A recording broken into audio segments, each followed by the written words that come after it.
Então, boa noite a todos. Hoje nós vamos falar um pouco sobre o Evangelho no Lar, como nos pode ajudar. Esta é uma prática muito conhecida no meio espírita. E, normalmente, quem vem ao atendimento fraterno sai com esta recomendação, fazer o Evangelho no Lar. Mas ficam sempre muitas dúvidas e nem sempre é valorizada esta prática tão simples. Talvez por isso tive a lembrança de fazer este trabalho para nós conhecermos ou relembrarmos os benefícios que esta prática nos traz. E então, o que é afinal o Evangelho no Lar? O Evangelho no Lar é uma reunião familiar à volta da oração e do estudo da Boa Nova.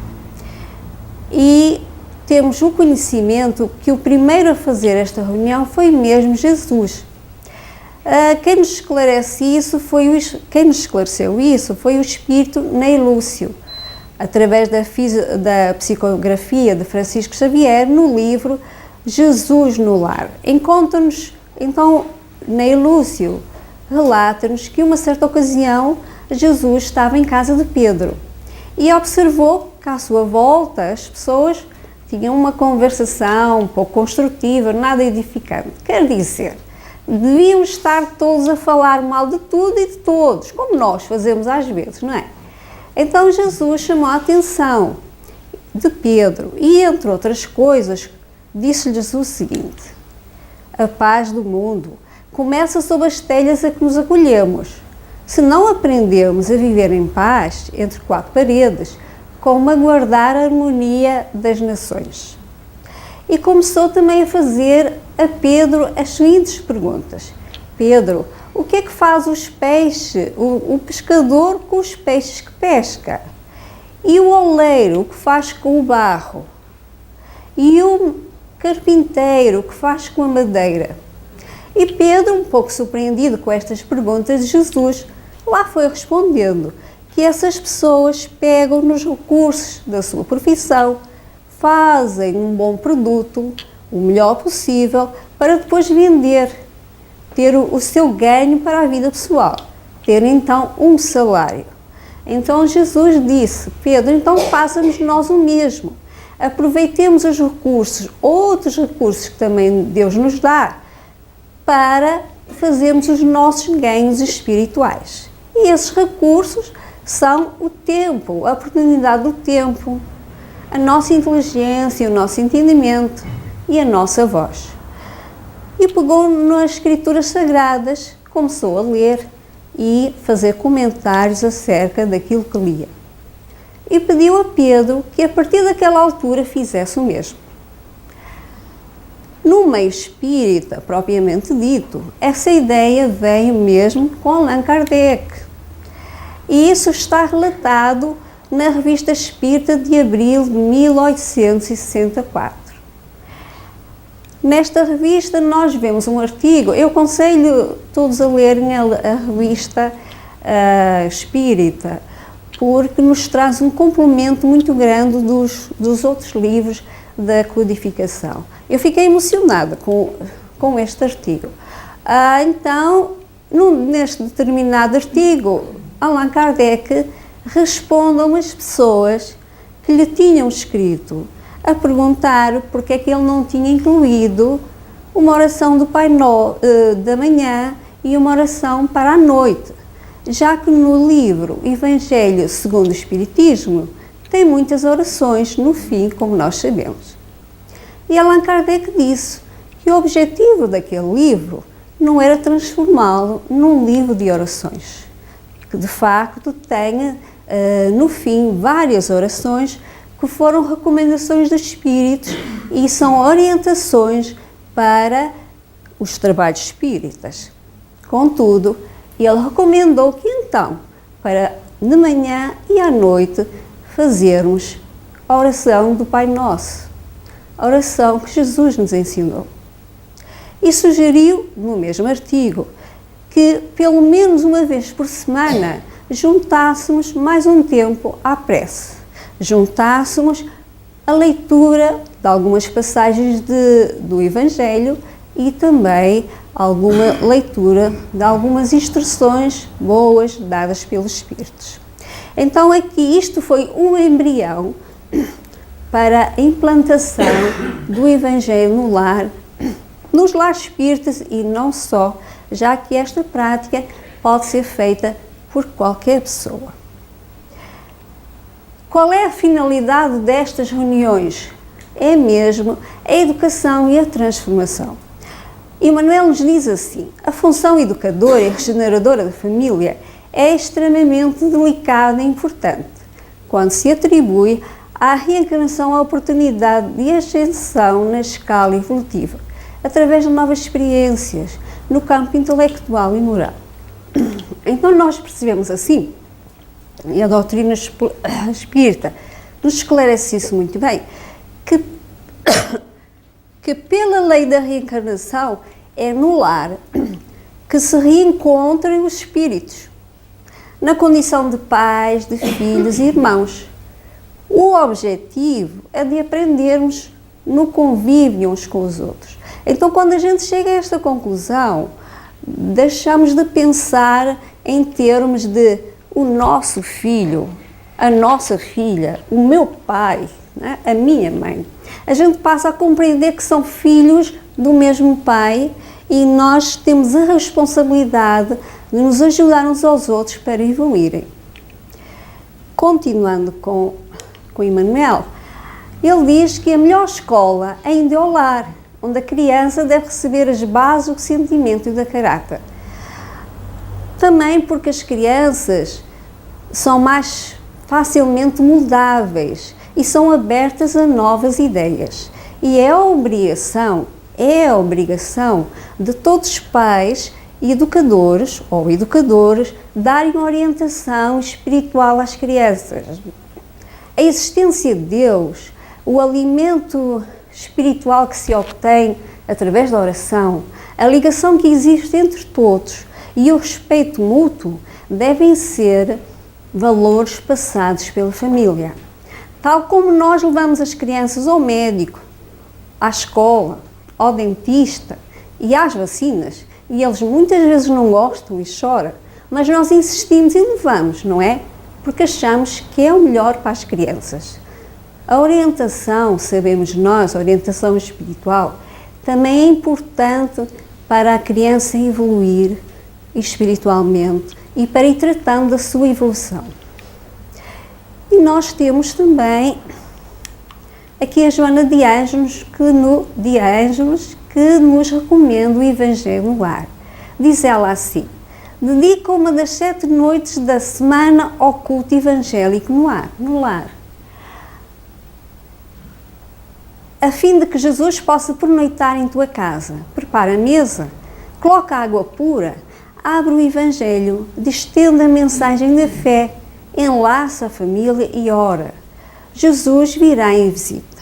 Enlaça a família, aceita a família que tens e Jesus virá nos visitar. Como Jesus nos virá visitar pessoalmente?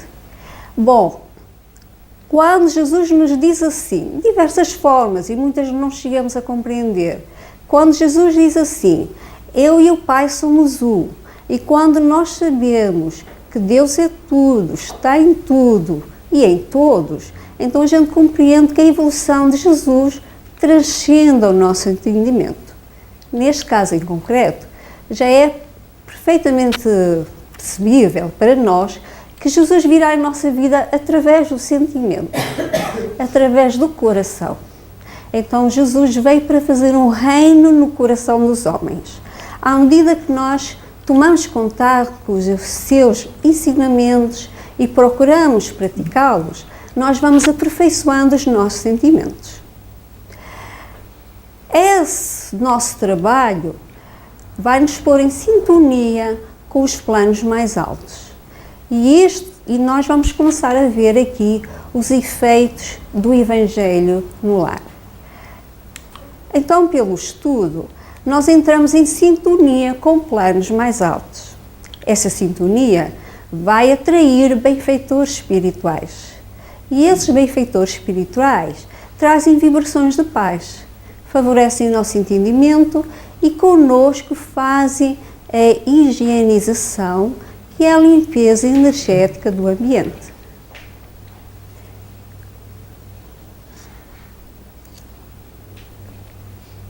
Estas vibrações de paz vão favorecer a que os membros da família se reúnem, se sentem juntos, apesar de muitas vezes estarem assim um pouco zangados, de haver conflitos muito normais nas famílias, ainda no nosso plano em que nós estamos de evolução. Vai-nos ajudar a entender as parábolas de Jesus e a perceber como intercalar com as nossas circunstâncias da vida. E é muito necessário fazer a limpeza energética do nosso lar, porque quando nós pensamos, nós sentimos, nós falamos, nós lançamos para o ar todas essas vibrações e radiações. Não são as nossas, como os nossos familiares, como as visitas que chegam à nossa casa, como as radiações emitidas pela televisão, pelos computadores, e pelo Facebook, pelas redes sociais, e que nós sabemos que muitas vezes não são as melhores. Então, esse ambiente, se estiver subcarregado, nós vamos assimilar também pela nossa respiração, pelos nossos poros, pela água existente na água e até pelos alimentos. Isso nos pode prejudicar o nosso corpo físico e a nossa mente e a nossa parte espiritual. Evidente que a prática, com a ajuda dos benfeitores, vai ter este efeito. Incentiva a união das pessoas e dá a cada uma vivência mais tranquila, porque mais equilibrada. Porque os membros da família se sentem acolhidos, se sentem protegidos, compreendidos até nas suas diferenças. E encontram assim uma forma de ir construindo a sua autoestima. Dessa forma, ajuda a que eles possam desenvolver as suas próprias potencialidades, muito importante para ir vencendo e enfrentando as suas situações de cada dia. Outro efeito interessante também, e não menos necessário, é o da proteção. E André Luiz diz que o Evangelho no Lar não é um curso de iluminação interior apenas, mas também um processo avançado de defesa exterior. Nós que vamos compreender melhor isto através destes bonequinhos dos espiritinhos. Então nós vemos aqui dois espiritinhos, né? São simbolizados ali assim, muito engraçados, e que diz assim: cheguei para perturbar a casa do Zé. Aquele que tem uma cor mais escurinha vinha para chatear o Zé, será o Zé Maria. E o outro diz: não vai dar não vai dar mais. E porquê? Porque ele começou a fazer o Evangelho no Lar. E nós vemos que, para além da luz que sai das janelas, nós vemos assim, à volta da casa, uma zona mais clara. E é como uma proteção vibratória que é conseguida através das vibrações da oração e do estudo elevado, né? Então, a oração edificante e pensamentos elevados, a pouco e pouco, vai construindo esta barreira vibratória à volta da nossa casa, que é diferente da vibração de quem vem perturbar, que encontra uma vibração diferente, que funciona como se fosse uma cerca elétrica. Vocês estão a ver aqueles filmes? E que dá choque e a pessoa não entra? Funciona mais ou menos assim. Mas olhem aqui outro aspecto interessante. Esta proteção não fica só pela nossa casa. Então, Joana de Ângelos nos diz assim: quando uma família ora em casa, reunida nas blandícias do Evangelho, quer dizer, nas ternuras, no amor do Evangelho, toda a rua recebe o benefício da comunhão com o alto. Se alguém, no edifício de apartamentos, alça aos céus a prece da comunhão em família, todo o edifício se beneficia, qual lâmpada ignorada acesa na ventania. Então nós vemos aqui que nós, indiretamente, estamos a ajudar os nossos vizinhos, até quem sabe, a melhorar aquelas questões, às vezes, não muito fáceis, que acontecem entre vizinhos, não é? Este efeito pode ter as seguintes consequências, que devem ser encaradas por nós apenas consequências de ação. Nós podemos, com o Evangelho do Lar, prestar uma ajuda aos desencarnados. E Bezerra de Menezes nos diz assim: muitos dos que partem para a vida espiritual, fim da existência corporal, costumam permanecer apesados, presos à trilha corpórea. Encontram-se desencarnados, mas não libertos, invisíveis, mas não ausentes. A prece e a leitura de uma página do Evangelho podem, sem dúvida, ajudá-los muito na necessária readaptação à vida espiritual. Quem são estes encarnados? Podem ser os nossos familiares que faleceram e que se encontram confusos porque durante a sua vida não quiseram, não tiveram a oportunidade de se inteirar destes assuntos. Então eles sentem-se confusos porque percebem-se vivos, mas não conseguem falar com ninguém, não estão adaptados à vida espiritual, ainda não tomaram consciência que a sua vida agora é espiritual. Podem ser também os desencarnados que estejam por lá por nosso prédio, que os benfeitores vão trazer para que possam ter uma ajuda para a readaptação à vida espiritual.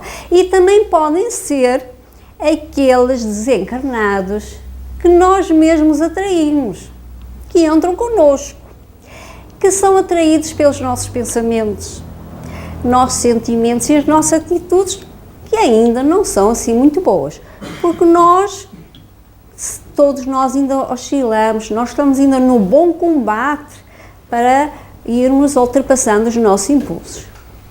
E é evidente, com a nossa decisão firme de melhorarmos, vamos influenciar as outras pessoas, tanto encarnados como desencarnados. Mas vamos ver isto com atenção. Cuidado! Não transforma o Evangelho no lar em reunião mediúnica. Os lares não estão preparados para esse tipo de trabalho, que requerem condições vibratórias especiais, são encontráveis no centro espíritas. Então, nada de fazer reuniões para desenvolvimento mediúnico, nem para desobsessão. Os nossos ambientes do lar, mesmo que sejam o mais harmoniosos possíveis, não têm as condições vibratórias necessárias a esses casos. E esta prática, se for feita, pode prejudicar as pessoas que têm uma sensibilidade acentuada, que ainda não aprenderam a educá-la. E também as crianças, que têm uma organização frágil, porque são crianças e ainda estão em desenvolvimento. E estas perturbações podem ser depois muito difíceis de ser ultrapassadas. Bom, e sozinho, podemos fazer? Eu faço sozinha, por exemplo. Conheci a doutrina espírita, meus filhos já eram adultos. Eles aceitam minhas opções, mas olham para isto tudo com muito ceticismo. E eu respeito a opinião deles, assim como eu quero que respeitem a minha. E sozinho poderá ser diversos fatores. A pessoa pode viver sozinha, a pessoa pode ter viajado ou a própria pessoa viajou. Pode fazer sozinha? Pode. E em voz alta na mesma. Primeiro para não adormecer e também porque os tais encarnados podem estar lá. Porque eles, como estão perturbados, não têm ainda condições de perceberem o nosso pensamento. E na verdade a gente nunca está sozinhos.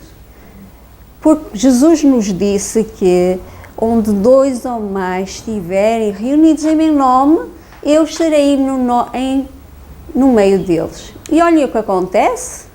Ele pensava que estava sozinho, mas a verdade, os benfeitores aparecem e não vai estar sozinho. Agora tem uma coisa. Depois do convite feito aos familiares para fazer o Evangelho no lar, poderá acontecer que os familiares não aceitem, podem ter outras opções religiosas, outra orientação. E prepare-se, talvez venha aquelas piadinhas. E agora vai-se armar em Chico Xavier, ou nem tanto, Francisco de Assis, Madre Teresa de Calcutá, vai-se armar em Santinho, não é? Mas por aí. Não importa. O melhor a fazer nesses casos é não replicar, não responder.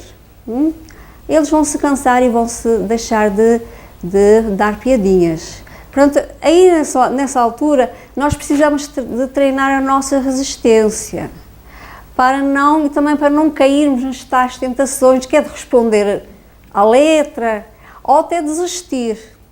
Devemos continuar, mesmo que seja só um no lar a fazer a reunião, todos os familiares vão beneficiar disso, até porque com o equilíbrio de uma só pessoa num lar, por exemplo, onde todos discutem, já estamos a melhorar o ambiente.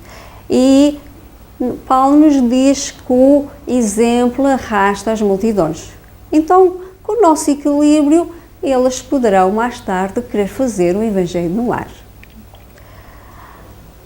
Então, agora, relembrando isto ou ficando informados disto, resta saber como fazer. Escolha um dia na semana e uma hora conveniente para todos, claro. Não é preciso toalhas brancas, nem toalhas azuis, nem velas, mas se quiserem pôr, podem pôr.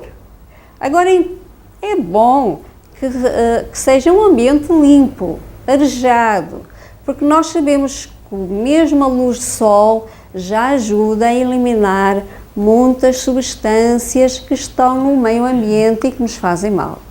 Com duração mais ou menos meia hora, cada família vai achar o seu tempo mais adequado. Também tem a ver com a quantidade de familiares que se reúnem, porque é bom, é de bom tom, contribui para a transformação e a evolução das pessoas, que cada pessoa dê a sua opinião daquilo que se está a ler, que estejam à vontade para expor um assunto que lhes esteja a preocupar, não é? Por exemplo, as crianças podem falar do bullying que esteja a acontecer na escola, alguém pode ler uma mensagem, uma pequena notícia do jornal acerca do suicídio, etc. E então, cada família vai adequar o seu tempo para esses efeitos. Convide pessoas, visitas inesperadas, explique o motivo da reunião. Se aparecer pessoas de repente, não vamos deixar de fazer o Evangelho. Vamos explicar, convidar. Se a pessoa não aceitar, está no seu direito, nós devemos respeitar isto. Pedimos à pessoa então que espere por nós e nós vamos para outro sítio fazer a nossa reunião. E providenciar a água e livros antes da reunião, para não haver perdas de tempo, não é? Para não haver o corre-corre. E começar na hora marcada, muito importante. Nós habituamos-nos a um bom hábito, a marcar compromisso com a nossa atividade espiritual. Porque nós temos hora marcada para entrar no emprego, nós marcamos um encontro com um amigo e gostamos que a pessoa mais ou menos compareça à hora marcada, não é? E aí outra coisa importante é que os nossos amigos espirituais têm uma vida muito organizada. Emmanuel nos diz que quem perde tempo lesa a vida. Então, sabendo eles, percebendo ainda mais destas coisas do que nós, eles têm o seu tempo organizado. Então, se nós começamos a falhar muito, provavelmente eles não estarão connosco. Estarão, então, junto de outras pessoas que realmente estejam interessadas em querer melhorar. Evidente, vão-nos deixar abandonados? Não. Mas nós vamos perceber, até porque o clima da casa, que não está muito harmonioso, que nós precisamos de disciplinar-nos. Posto isto, fazemos então a atividade propriamente dita, que é simples, constitui-se em 3 passos: oração inicial, estudo e oração. cada família ou cada pessoa sozinha, dentro destes espaços, vai organizar como achar melhor. Eu tenho aqui uma sugestão, não é uma regra absoluta, mas há pessoas que fazem assim. No dia marcado, na hora marcada, começa-se então com a oração inicial, uma oração simples, dita do seu coração, agradecendo a ajuda de Deus e a comparência dos benfeitores para nos ajudar. Há famílias que gostam de ler uma mensagem, estas do Emmanuel, ou Minutos de Sabedoria, ou outra qualquer, para harmonizar todo o pensamento das pessoas que estão ali, não é? Uma maneira de aquietar a mente e trazer todas as pessoas para aquele ambiente. Fica ao critério de cada família. Dentro do estudo do Evangelho de Jesus, então podemos e devemos ter tal conversa fraterna em que cada um se possa sentir à vontade de conversar, evidente, objetivamente e sabendo que o tempo é curto, em algum assunto melindroso. As crianças podem participar, podem e devem. Eu conheci um caso em que há várias famílias, há várias crianças, então eles fazem 2 evangelhos. Fazem um para as crianças, em que as crianças leem leituras mais apropriadas à sua idade, e outro para os adultos. É conforme as necessidades de cada família e estará bem na mesma. E depois nós temos a oração final. Orar pelos outros e por nós, pedindo a Deus que oriente as pessoas para terem discernimento para fazer a sua vida o melhor possível. E depois vamos pedir para higienizar a nossa casa e nós vamos dar a nossa colaboração, porque nós precisamos de aprender a colaborar, não podemos estar sempre naquela posição deles fazerem tudo por nós. Então nós, nesse momento, nós podemos com eles visualizar, por exemplo, uma luz ou uma esponja brilhante que passe em todas as visões, mesmo naquele quarto daquele irmão que nos chateia, ou naquele pai, no quarto do pai chato, até aí deve ser tudo limpo, convenientemente.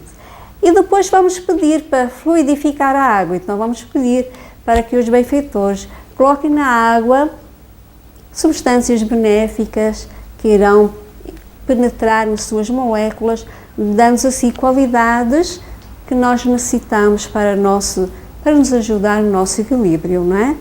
Físico e espiritual. E a seguir acabamos com uma prece de agradecimento, não é?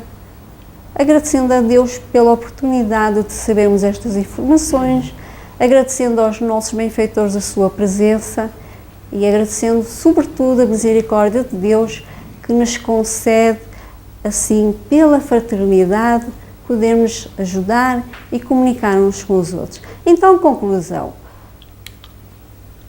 O Evangelho, essa prática tão simples, ajuda-nos a viver melhor o ambiente do lar, ajuda a enfrentar as situações de uma forma positiva, a termos relações mais saudáveis.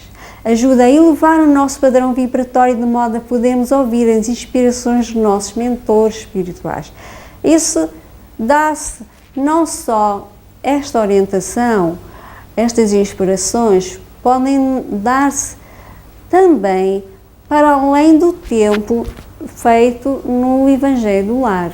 Se nós tivermos o cuidado de nos vigiar e de orar durante o dia, nós temos condições de ouvir as inspirações dos nossos mentores que nos poderão dar uma ajuda até numa situação difícil que nós estejamos a passar. Por exemplo, eles podem nos inspirar uma ideia a quem nos devemos dirigir para conseguir o emprego, por exemplo, ou para nós conseguirmos o melhor tratamento para a nossa saúde, ou uma ideia de como resolvermos um conflito que nos esteja a perturbar, etc. E contribuímos também para melhorar a psicosfera do mundo, que é o conjunto de radiações e vibrações à volta do mundo. Então nós vemos assim que esta prática é uma forma de fazer caridade conosco e com os outros. Eu vou acabar aqui o meu trabalho com uma frase de Emmanuel que resume tudo isto que eu disse. Então diz-nos ele assim: o culto do Evangelho no lar aperfeiçoa o homem. O homem aperfeiçoado ilumina a família aperfeiçoada melhora a comunidade, e a comunidade melhorada eleva a nação. E aqui vos deixo com esta mensagem, desejando uma boa noite, um ótimo fim de semana, e que as boas vibrações que aqui se fazem sentir vos acompanhem durante toda a semana. Fiquem bem e até à próxima.